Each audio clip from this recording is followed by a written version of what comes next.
ఇదిగో నాన్న apple seed చేయి.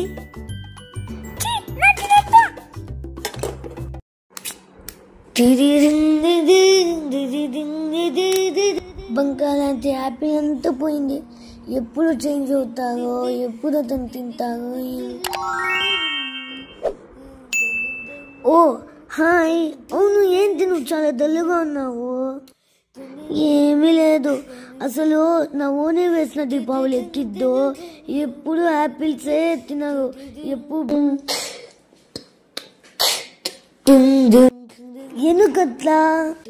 నువ్వు మాట్లాడాల్సింది నాతో కాదు, వెళ్ళి ఆ ఓనే వేసిన దీపావళితో మాట్లాడు. అవును, అసలు నువ్వు ఎందుకు ఎప్పుడు యాపిల్స్ ఇవన్నీ తినవు? ఏమో డాడీ, నాకు నచ్చనే నచ్చదు.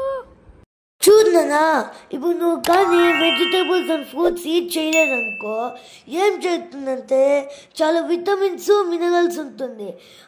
వీటిని కానీ బాడీలో తీసుకోలేదనుకో అసలు మంచిదే కాదు నాన్న. ఓకే? అవును, యాపిల్స్ ఇవన్నీ చాలా మంచిది. నేను డాడీ చెప్తున్నది చాలా కరెక్ట్. నువ్వు కానీ ఇలాగ ట్రై చేస్తే ఒక్కసారి నీకు అలా అనేసిగా అనిపిస్తుంది, కానీ మిగతా టైము నీకు హ్యాబిట్ అయిపోతుంది.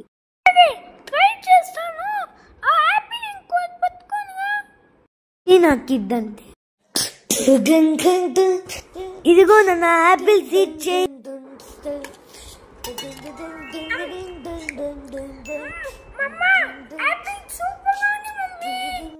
నాకు ఇద్దంతే.